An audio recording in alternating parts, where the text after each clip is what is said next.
16 വർഷം 2010 തുടങ്ങി അങ്ങനെ 2026 Z1 ഗൈസ് നമ്മളിന്ന് വന്നിരിക്കുന്നത് Z1 ബോഡികളെ കുറിച്ചുള്ള കാര്യങ്ങളായിട്ടാണ്. അപ്പോൾ നമ്മളെ പ്രകാശിൽ 2010 ജനുവരിയിലാണ് ഈ ഒരു മോഡൽ തുടങ്ങിയത്.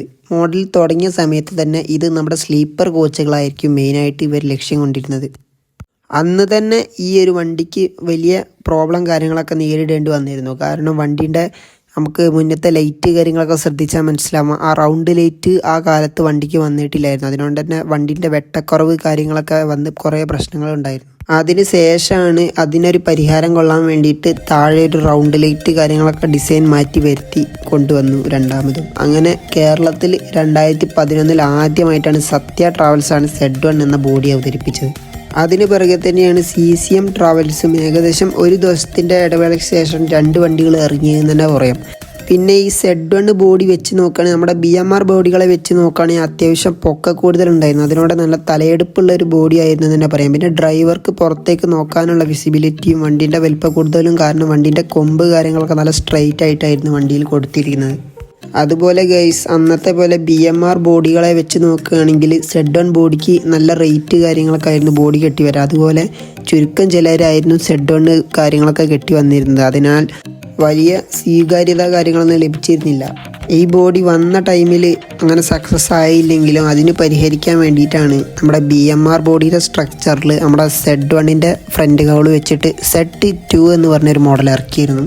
അതെന്ന് വെച്ച് കഴിഞ്ഞാൽ ഫ്രണ്ട് കൗളിന് ചെറിയ മാറ്റങ്ങളായിട്ടാണ് ആ വണ്ടി കൊണ്ടുവന്നത്. പക്ഷേ ആ വണ്ടി നിലവിൽ പരാജയപ്പെട്ടു എന്ന് തന്നെ പറയാം.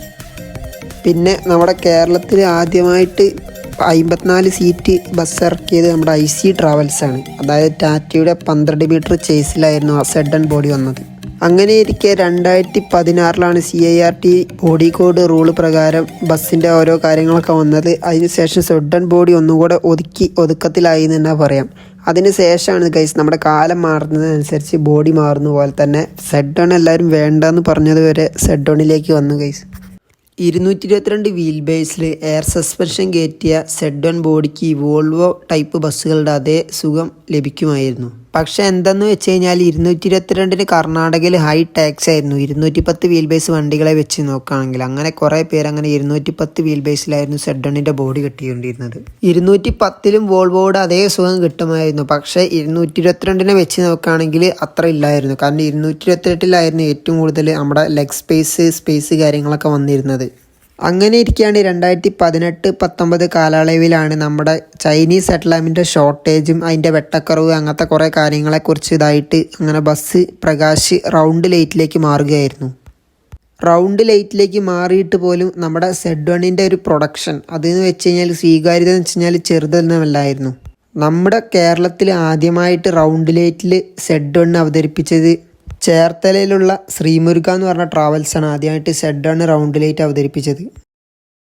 അങ്ങനെ ചൈനീസിന് മാറി റൗണ്ട് ലൈറ്റ് ആയിട്ട് പോലും നമ്മുടെ Z1 എന്ന ബോഡി തകരുന്നില്ല എന്ന് തന്നെ പറയാം. അത്രയും സ്വീകാര്യത ലഭിച്ചിരുന്നൊരു ബോഡിയാണ്. ഏത് കളറിൽ വന്നാലും ലുക്കായിട്ട് തന്നെ കാണിക്കുന്ന ഒരു മുതലായിരുന്നു നമ്മുടെ Z1. നിങ്ങൾക്ക് നോക്കിയപ്പോൾ മനസ്സിലാവാം, ഏകദേശം 15 വർഷം ഇപ്പോൾ കണ്ടിന്യൂസ് ആയിട്ട് നമ്മുടെ Z1 പ്രകാശിലുണ്ട്. 2010 തുടങ്ങി അങ്ങനെ നമ്മളുടെ 2026 വരെ എത്തി ഗൈസ്.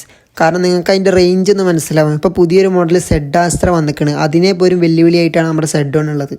വന്നു BS6 എത്തി എന്ന് തന്നെ പറയാം. നമ്മുടെ നാട്ടിൽ കമലം എന്ന് പറഞ്ഞൊരു ടൂറിസ്റ്റ് ബസ് ഉണ്ട്. നമ്മളെ BS6 നമ്മുടെ ഈ Prakash production Chinese lamp production നിർത്തിയെങ്കിലും ചെക്കൻ ഇതൊക്കെ കസ്റ്റമായിട്ട് ഇറക്കിയതാണ്. അപ്പോൾ നിങ്ങൾക്ക് മനസ്സിലാവാം Z1ൻ്റെ വാല്യൂ എന്താണെന്ന്.